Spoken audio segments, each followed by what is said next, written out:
what do you think about using Instagram to build a wide following versus a close following? I think that's what Instagram is. Yeah, I think Instagram, you want your following, if you're a local business, to be as close to your local business as possible. And by that, we mean it needs to be with your customers, the people who are visiting you often, and the people who you want to interact with in your local area. It's not going to help if you are in Massachusetts and you're talking to someone in Japan. Because unless you're selling international goods, it's not going to do anything. A like isn't a sell. It's how much exposure and how many people who are directly related to your product are following you on Instagram. Mm-hmm.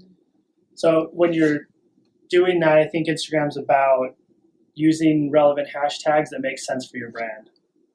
Yeah. Which, I mean, like we do for our business and for our own personal accounts.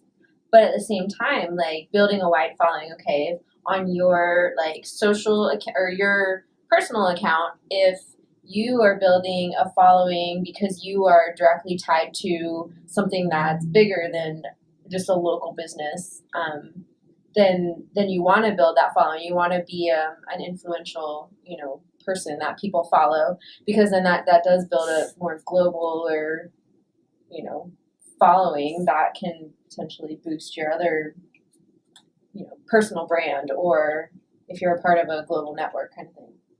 I think that's a good idea too. So if you want your local business to be your local business, but you want to build your own personal brand, then you're going to have to focus on more of a global kind of following, because you want a lot of people to follow you and to engage with your content, because that shows that they care about what you're saying, and what you're saying is giving them enough value to actually keep following. So that's kind of the thing. It's do you want to build your personal brand up, and do you want to build your global brand or your local brand up? And if those are going to be two kind of things that don't go together, you don't want to mix your personal brand in with your local brand, unless your personal brand is going to push people into your local brand. Yeah.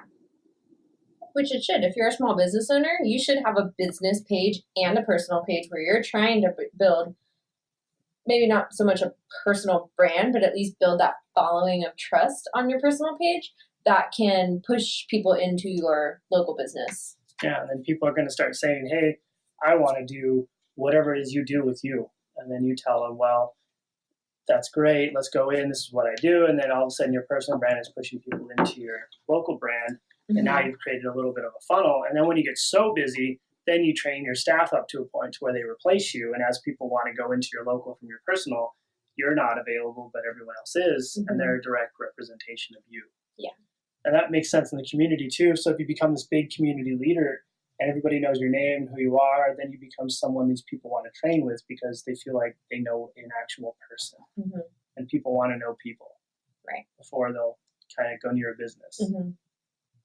So personal brand, building yourself, building your following by like telling stories like we've talked about, and just like posting content relevant to what your business is, or what you do, that kind of thing.